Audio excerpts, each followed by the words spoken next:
आप में से बहुत से लोगों को लगता है कि पृथ्वी गोल है, गोल नहीं है।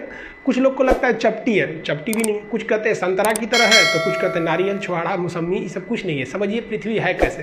पृथ्वी के बारे में अगर आप समझते हैं तो पहले आप दिमाग लगाइए कि पृथ्वी गोल कैसे हो सकती है। इसी पृथ्वी पे बड़ा बड़ा महासागर है, समुद्र है, धंसा हुआ अंदर है, वो कैसे गोल हो जाएगी। और इसी पृथ्वी के ऊपर बड़े बड़े विशाल पर्वत है, तो गोल कैसे हो सकता है। आपको मेरा चेहरा गोल लगता है, इसमें अगर आप देखेंगे नाक उठा हुआ है, आंख कम धंसा है, मुंह एकदम अंदर तक धंस गया हुआ है, माथा बराबर है, गाल तनी पचका ढचका है, अलग टाइप का है कि नहीं। इधर दाढ़ी है, सवाना घास का मैदान, इसको कैसे आप गोल कह सकते हैं। इसको कभी गोल है।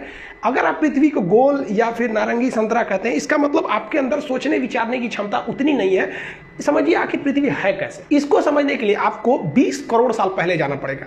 20 करोड़ साल पहले पृथ्वी जो थी वो इस शेप में थी। बीच में एक बहुत बड़ा सुपर कॉन्टिनेंट, विशाल महाद्वीप था जिसका नाम था पेंजिया। हम सब लोग उसी सुपर कॉन्टिनेंट के हिस्सा थे। एक ही महाद्वीप था, आज की तरह 7 महाद्वीप नहीं थे, और चारों ओर इसमें समुद्र था जिसका नाम था पेंथालासा। सुपर ओशियन का नाम पेंथालासा, सुपर कॉन्टिनेंट का नाम पेंजिया। एक ही महासागर, एक ही महाद्वीप थे। इन्हीं से टूट के कई महासागर बने और कई सारे महाद्वीप बने। वेगनर महोदय ने ही बताया था प्लेटो के मतलब महाद्वीपीय विस्थापन का सिद्धांत, कैसे कैसे ये जो पेंजिया महाद्वीप था ये टूट गया। यहाँ पर धीरे धीरे ये पेंजिया महाद्वीप ऐसे टूटना चालू हुआ, और जब पेंजिया टूटा ना तो इसके ऊपर का एक जो खंड था वो कहलाया लारेशिया और नीचे वाला कहलाया गोंडवाना लैंड। और इन दोनों के बीच एक नए सागर का जन्म हो गया जिसे हम कहते थे तेथिस सागर। ये तेथिस सागर के जगह पे हिमालय खड़ा हो गया। जहां उस समय का सबसे गहरा सागर होता था तेथिस सागर, आज वहां हिमालय खड़ा हो गया। इसमें हम ये बेसिकली ये समझेंगे कि पृथ्वी की बनावट कैसी है। हम ये नहीं समझेंगे कि कौन सा जीव कब आया था, वो हम एक अलग वीडियो में बताएंगे कि कब इस पर डायनासोर आए, सरीसृप आए, मछली कब आए, कैसे इस पर पानी का विकास हो गया, कैसे आखिर जीव आया। आप सोचते हैं ना मुर्गी की पहले अंडा, ये सब टाइप का। तो अभी हम इस पे मेन फोकस किए कि पृथ्वी के शेप का डिजाइन कैसे बना इसका। तो ये ऊपर का भाग यहाँ पर हो गया, और अगर आप देखेंगे तो ये ऊपर का जितना भाग था इसको हम लोग लारेशिया या एक अलग नाम दे दिया गया अंगारा लैंड। तो आज के वक्त में जितने भी ऊपर में आप महाद्वीप देखेंगे, यहाँ उत्तरी अमेरिका देख लेंगे, यूरोप देख लेंगे, एशिया देखेंगे, तो ये सब उत्तरी ये अंगारा लैंड के हिस्सा थे सब, जिसे हम लोग लारेशिया भी कहते थे।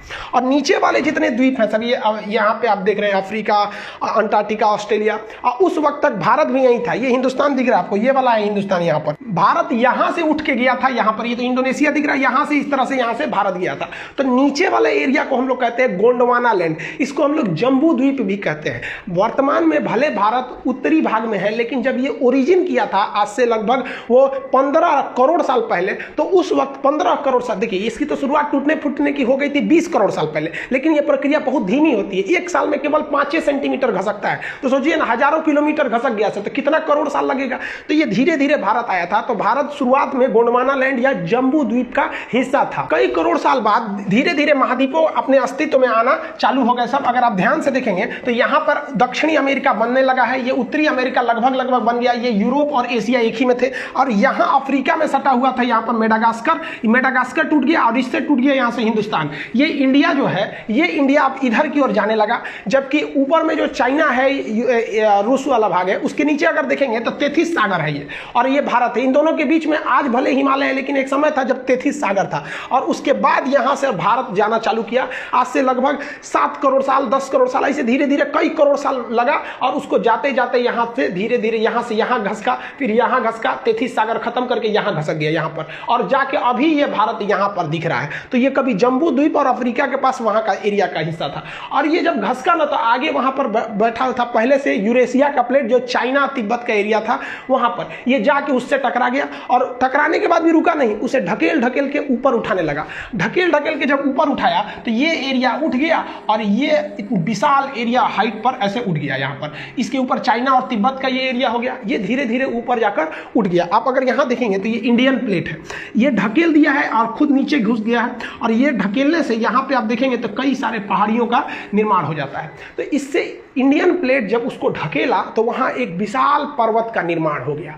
जैसे जैसे आप अगर आप हाइट पर जाते हैं तो हाइट पर जाने से टेम्परेचर में गिरावट आती है। ये क्यों आती है ये अलग बताएंगे। 165 मीटर की अगर आप ऊंचाई पे चले जाएंगे तो 1 डिग्री सेल्सियस की कमी आ जाएगी। लगभग 1 किलोमीटर की ऊंचाई पे जाएंगे ना तो आप में 5 डिग्री सेल्सियस की कमी आ जाएगी। हिमालय पर्वत लगभग 9000 किलोमीटर है, अगर 9 × 45 देखेंगे तो 45 डिग्री सेंटीग्रेड तो ऐसे ही गिर जाएगा कोई भी चीज हिमालय। इसलिए वहां पर पहाड़ के ऊपर पूरा टेम्परेचर गिरने से बर्फ का अंबार लग गया, पहाड़ों पर पूरा बर्फ लग गया। यहाँ धीरे धीरे इंसान बसना चालू हुआ। करोड़ों वर्ष पहले वो भाषा का आविष्कार किया तो उसने इस पहाड़ का नाम रख दिया बर्फ का घर। जिस तरह से पुस्तक का घर क्या होता है, घर को हिंदी में क्या कहते हैं, आलय, घर को आलय कहा जाता है। अब पुस्तक का घर है तो पुस्तकालय, भोजन का घर है तो भोजनालय।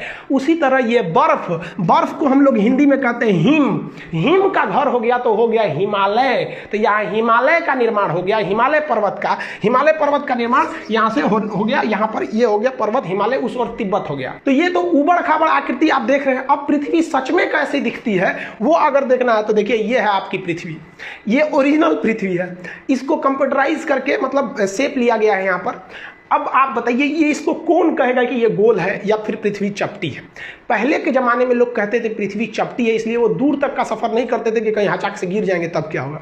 ये बहुत प्राचीन काल की है, प्राचीन चीज को अभी से मत मिलाइए। वो उस वक्त उसी को सच माना जाता था और अभी के वक्त में वो सब सच नहीं है।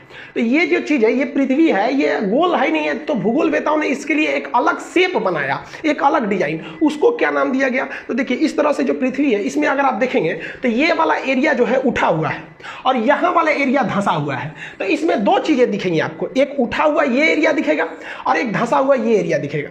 फिर यहाँ उठा हुआ है, फिर कहीं धंसा हुआ है। तो इसके लिए एक नियम बनाया गया जिसे हम एवरेज नियम कहते हैं। एवरेज नियम कहते हैं कि धंसा वाले से थोड़ा उठा के उठा हुआ से तनी सा नीचे करके, यानी इन दोनों के बीच में एक शेप ले जाते हैं। तो देखिए ये जो रेड लाइन गई है, ये रेड लाइन ये उठा हुआ से कम है और धंसा हुआ से ज्यादा है। तो ये एवरेज लाइन जो खींच दिया गया है ना, ये एवरेज लाइन वाली आपकी आकृति गोल दिखती है।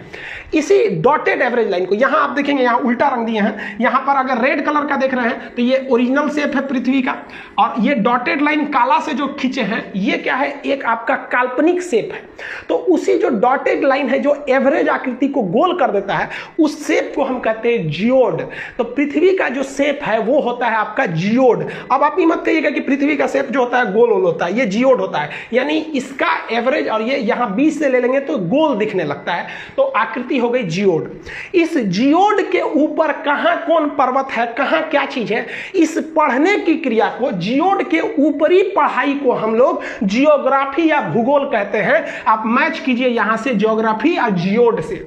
लेकिन इसी जियोड शेप को अंदरवा घुस के पढ़िएगा, भोंक भाग के अंदर घुस जाइएगा, बकोट वकोट के अंदर, किसी सूरज ज्वालामुखी कहां से आ रहा है, भूकंप कहां से आ रहा है, इसके अंदरवा घुस जाइएगा ना, तो जियोड के अंदर घुस के अध्ययन को हम लोग जियोलॉजी कहते हैं। भूगर्भ विज्ञान, जियोलॉजी, यानी ज्योग्राफी और जियोलॉजी दोनों जियोड में है। एगो ऊपर पढ़िए, एगो अंदर पढ़िए। जूलॉजी मत सोचिएगा, ये तो जूलॉजी जेड डबल होता है जूलॉजी वाला, ये तो डॉक्टर ऊपर पढ़ता है, इसमें भेड़ बकरी आदमी मानव ये सबको पढ़ा जाता है, बॉटनी में पेड़ पौधा को, तो वो जूलॉजी अलग है, जियोलॉजी होता है। तो पृथ्वी जियोड शेप का है। इस जियोड में आपको भूगर्भ विज्ञान में जूलॉजी पढ़ना होगा, ज्योग्राफी ऊपर ऊपर वाले में। अब ज्योग्राफी में भी कई चीज आ गए, क्लाइमेट के बारे में पढ़ना है, क्लाइमेटोलॉजी, टोपोग्राफी, कई शेप आ जाते हैं, ओशनोग्राफी, इस सब में कई चीजें आ जाती हैं जो आगे दर पर्दा आपको पढ़ते रहना है। तो अब आप समझ गए होंगे कि ये हमारी पृथ्वी है और हम लोग को जो पढ़ाया गया है वो इस तरह से। अब ये 23.5 डिग्री झुकी है, इसका उत्तरी दक्षिणी ध्रुव क्या होता है, इसको समझने के लिए सबसे जरूरी चीज होता है आपको पृथ्वी के अंदर का ग्रिड समझना। ये ग्रिड बने होते हैं दो चीज से, अक्षांश देशांतर यानी लेटीट्यूड और लॉन्गिट्यूड। अगर आपको किसी जगह का लेटीट्यूड बता दिया जाएगा तो आप बता देंगे, कोई भी लेटीट्यूड अगर आप दे दिया जाएगा बता दीजिएगा कि वहां कितनी वर्षा होगी, कितना धूप आएगा, गर्मी का दिन कब आएगा, ठंडी का दिन कब आएगा। और लॉन्गिट्यूड दे दिया जाएगा अगर उसका किसी चीज का, तो आप वहां टाइमिंग बता देंगे कि क्या समय बन रहा है, क्या चीज है, वहां का क्लाइमेट ए टू जेड में। तो ज्योग्राफी में किसी चीज को समझने के लिए इस सब चीजों का होना काफी ज्यादा जरूरी है, ये हम आपको बता देंगे। आई होप आप इसको तो समझ गए होंगे कि पृथ्वी गोल है या चपटी है, पृथ्वी जियोड है साइंस के हिसाब से। बाकी आप किसी पुरानी परंपरा को मानते हैं तो आप मानते रहिए, लेकिन ज्योग्राफी यही करता है कि भाई सब पृथ्वी जियोड है, जियोड से बना है ज्योग्राफी। अब एक सूचना आप ध्यान से समझिए, ये चीजें आप समझ गए ना। आज